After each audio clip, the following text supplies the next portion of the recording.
Is there a message of necessity at the desk? There is a message of necessity at the desk. Move to accept the message of necessity. The message is accepted. All right, welcome to Empire Podcast. My name is Z, it's Žilvinas, but friends call me Z. And we are talking to our new friend and my new colleague, Roger Caiazza. Just like myself, Roger loves energy. He's an excellent energy analyst. So you are in for a good half an hour of energy talk. So Roger, since you're new to Empire Center and many of our listeners, why don't you tell us who you are and what brought you to Energy World and what brought you to Empire Center? Thank you. I'm an air pollution meteorologist.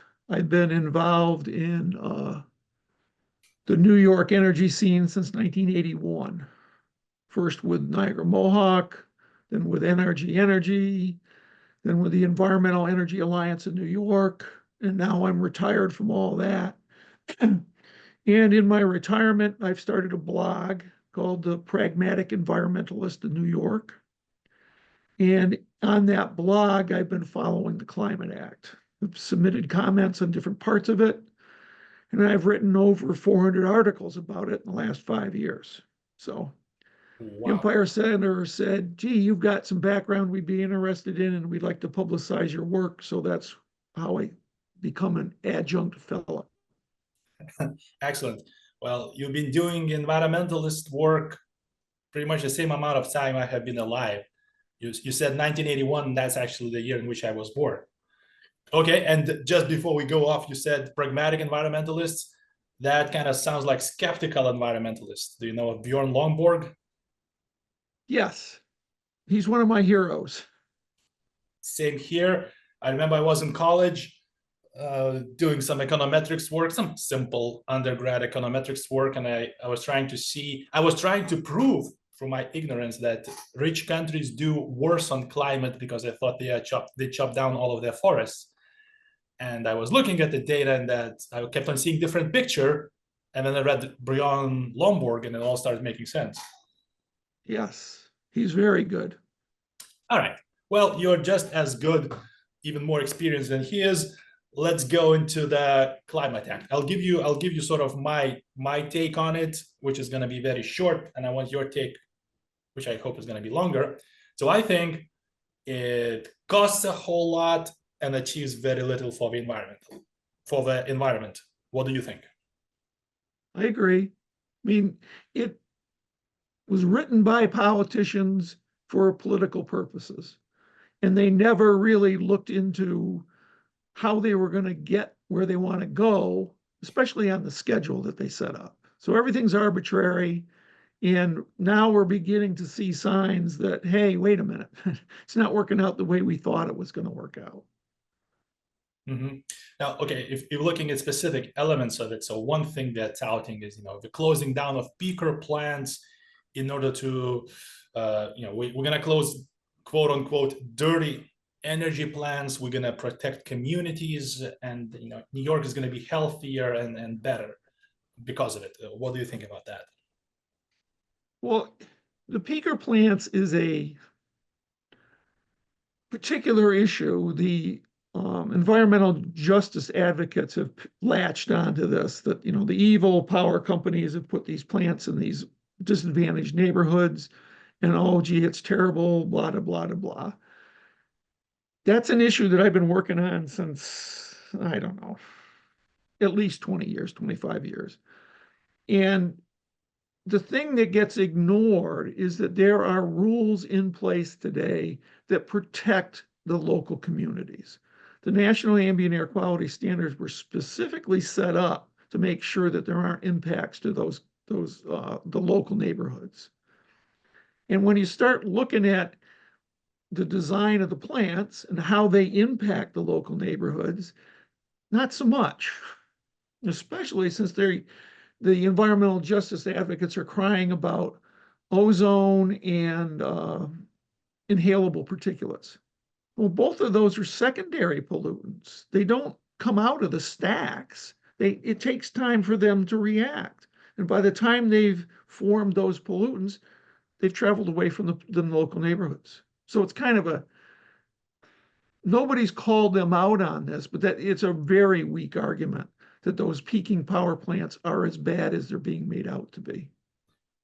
Okay, well, what you're talking about, once again, this is not right or left, this is science. So why hasn't anyone called them out for that?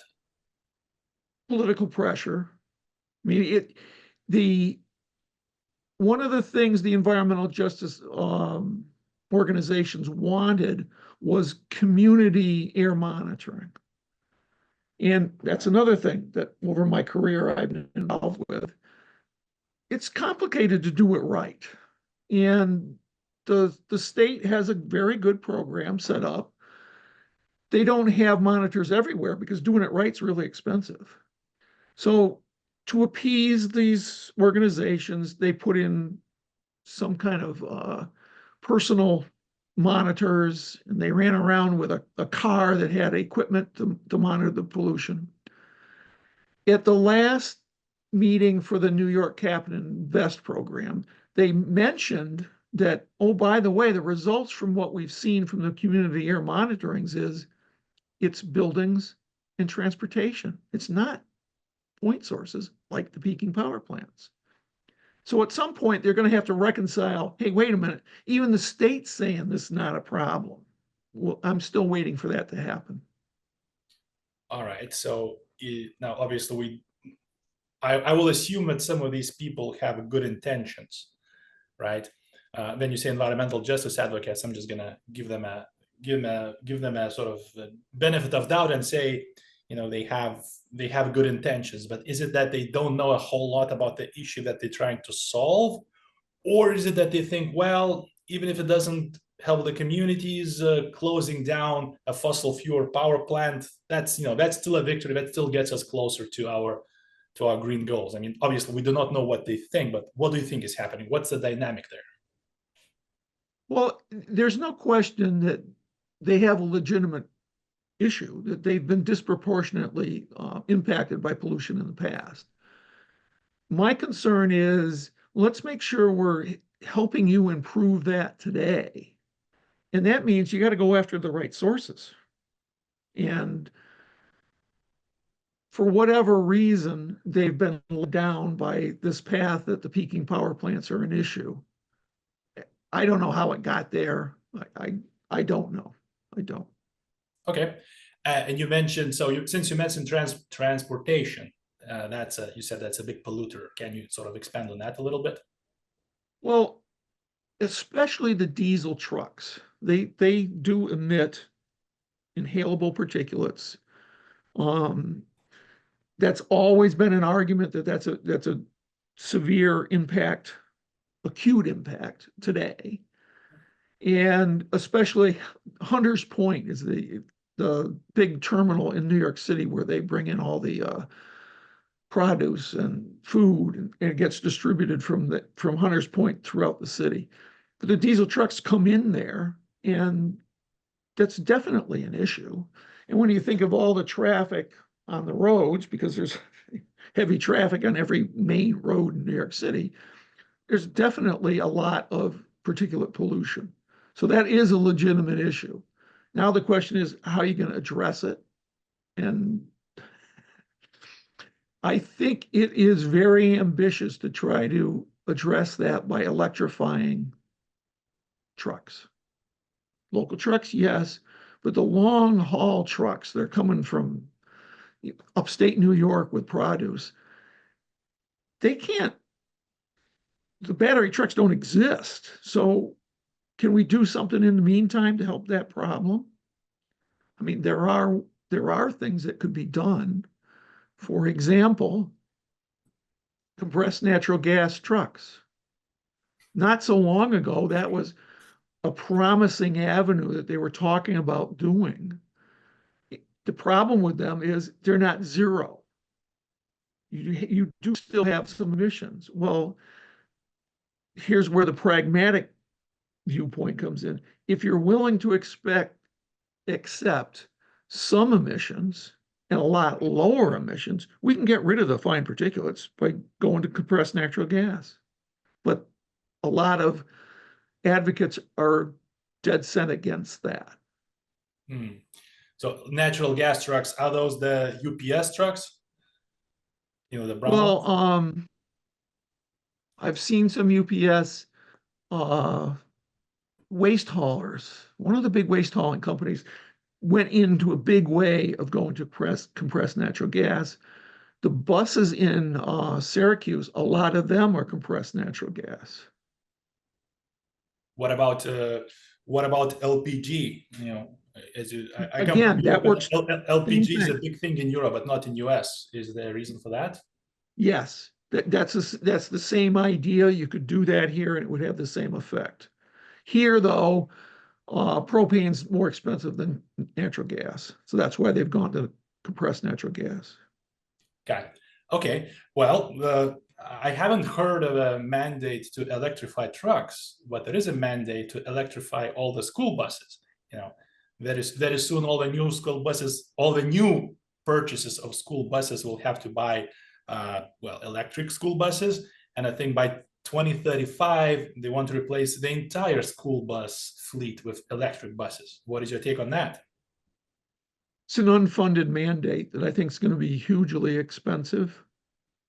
I have a friend who did a lot of work with the Niagara Frontier Transit Authority when they put in electric buses. And so far, they're doing well. Now, they had experience with electric trolleys. They had infrastructure in place associated with the electric trolleys, the light rail transit system, that they could adapt to use with the buses. Their the buildings where they store the buses were strong enough that they could install the electric charging equipment. Everything's working. He said, yeah, we love it. And I said, well, how much? Oh, we don't talk about that. That's the problem, is it's so expensive. And unless you have all those other advantages in infrastructure and the electric capacity was something they could handle because of the trolleys. School districts in the Adirondacks, in any rural area, they're not going to have those advantages. So it's one of those things that I don't see that as a very likely thing to get implemented without tremendous costs. Right, but maybe it's worth it. Maybe there are places, let's say New York City, or densely populated areas where electric school buses make sense. If they've got the infrastructure to charge them and store them, yeah. But again, if you went to compressed natural gas, you could do it within 5 years. No question. Absolutely no question. You could switch all the school buses in all the major cities in the state to compressed natural gas. No problem. So I remember looking at the promotional materials for this switch, and they cite particulate pollution, asthma, bronchitis, and the general think about the children kind of line that we know from Simpsons and from everyone else. And now, so switching from current diesel to either natural gas or propane or one of the liquefied gases, would there be a significant reduction in pollution or just a minor one? Significant levels of particulate reduction, huge reductions. They still emit nitrogen oxides, which now are being, oh my gosh, that's a problem. But that's much less of an issue than the particulates. All right. And you also mentioned energy infrastructure, electricity infrastructure, to be more precise. And obviously, that's an argument often thrown around that, in many places in New York, there's either not enough electricity, so to speak, or not enough transmission lines, or like the wiring is too weak for these sort of charges. Is that a valid argument, or just something that people who hate progress come up with? No, it's a valid argument. When you think, if you look at the energy content of gasoline, and then you convert that to how much electric power you need to get the same amount of energy to move the bus around, it's a big deal. I mean, really big deal. I mean, but we have Teslas and the grid somehow manages. So why can't it handle a bus? Well, I'm not sure the numbers for the batteries in the bus versus the Tesla, but it's, 15, 20 times bigger. And it depends on how fast you want to charge them. If somebody has a Tesla at home and they just trickle charge it, they don't use it that much, they can get away with things that you can't get away with on a routine basis with buses that have to be available every day.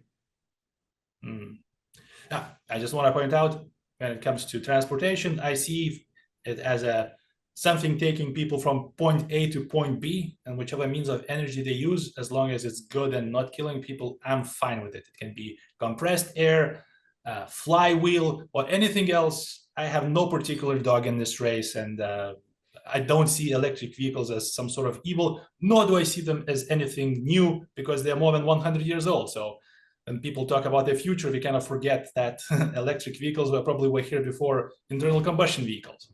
But yes, I digress. All right, Roger. And another thing you mentioned was houses and like housing as a source of pollution. Can you sort of elaborate on that a little bit? Are you talking about like heaters, boilers, dryers? What did you mean? Yes. I mean, the issue is that the Climate Act is forcing people to go to zero. And that means that they want to get you away from natural gas for heating your house, cooking, hot water, dryers, anything that you're using can use natural gas for today. They want to move away from that. Upstate, natural gas, I mean, that's an issue for the residents.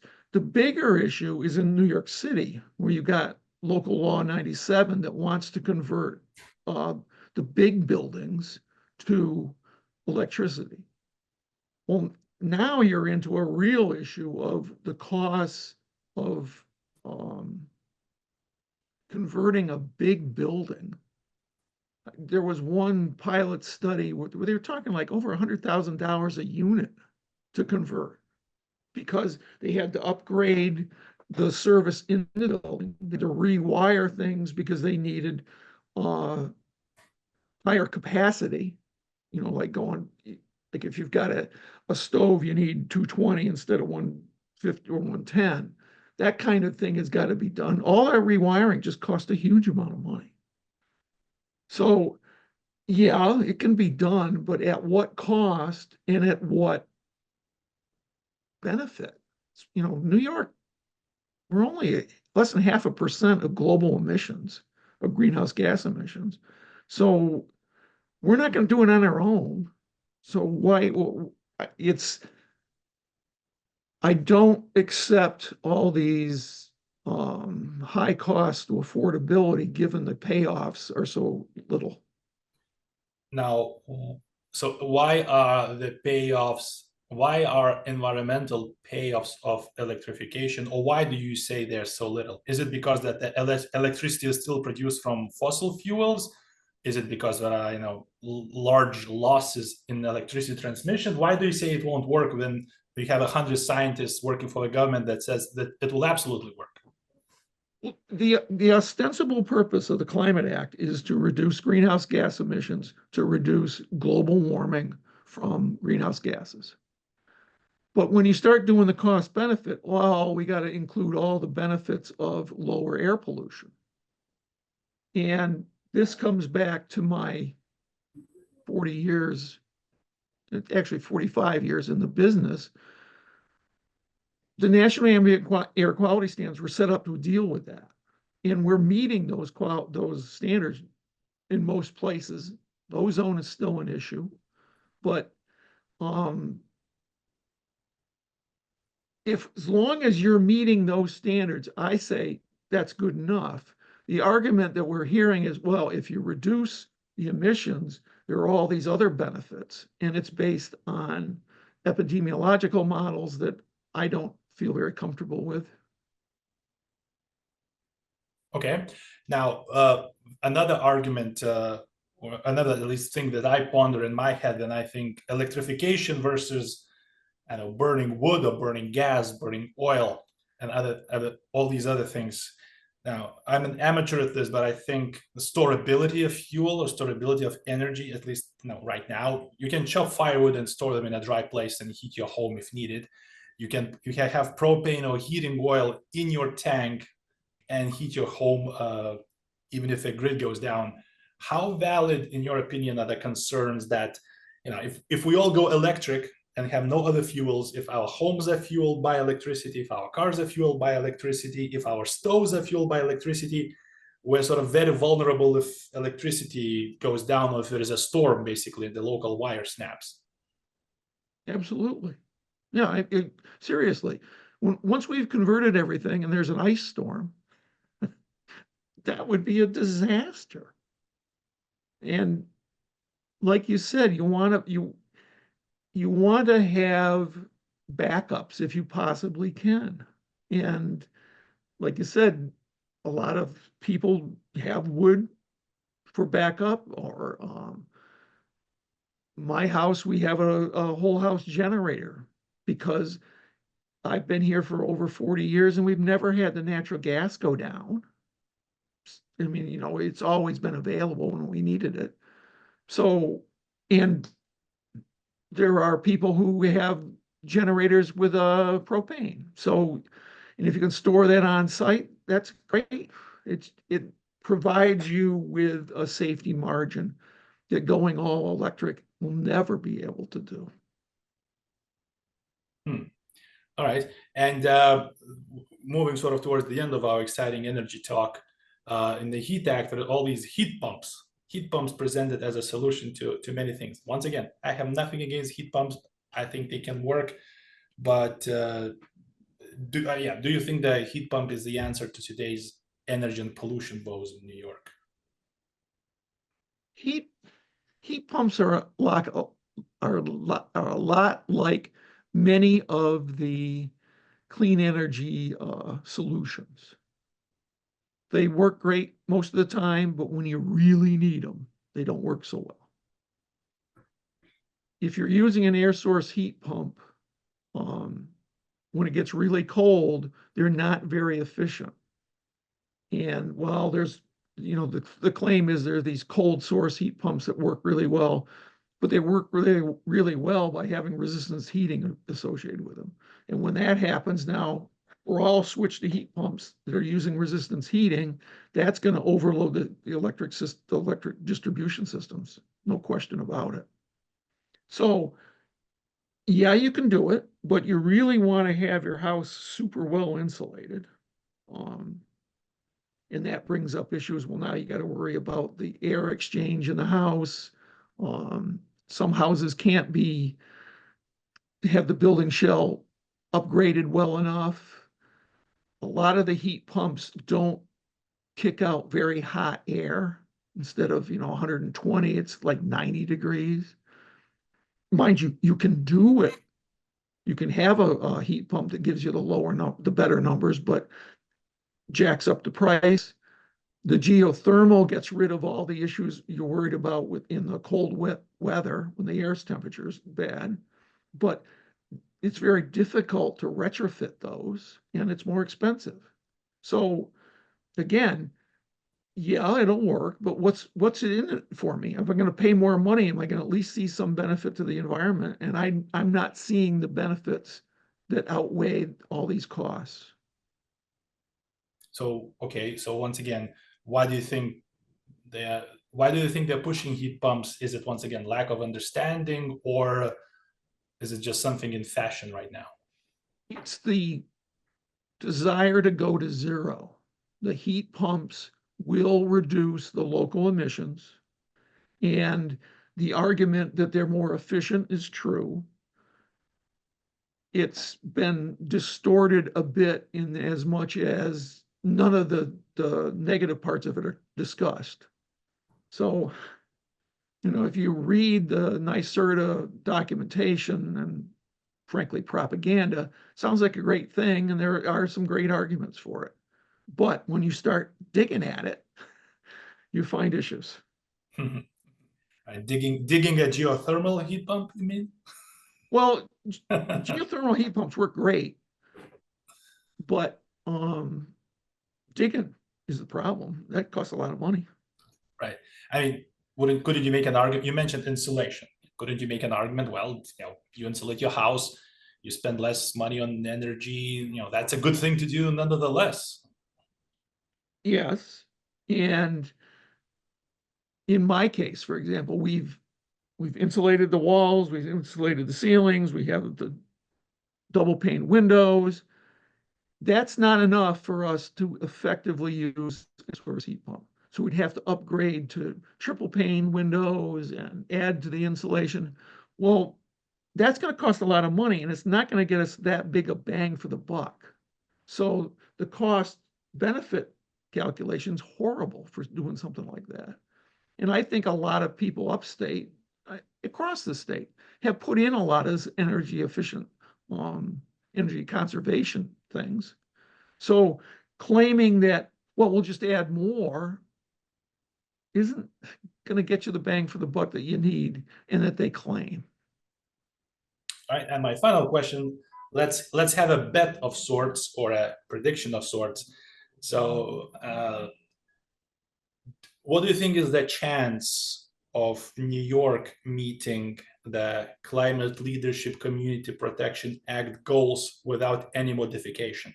I mean, if things go as they are and the goals remain unchanged, what do you think is the probability of us meeting those goals? Well, there's a whole bunch of goals. Well, they've already admitted that the 70% renewable energy by 2030, they can't meet. They're talking about delaying 2 or 3 years.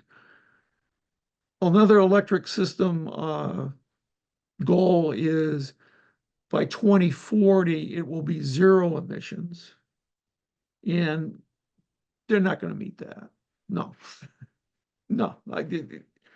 I would bet the ranch that they're not going to meet the 2040 goal either. So they're going to have to delay that or modify the goals.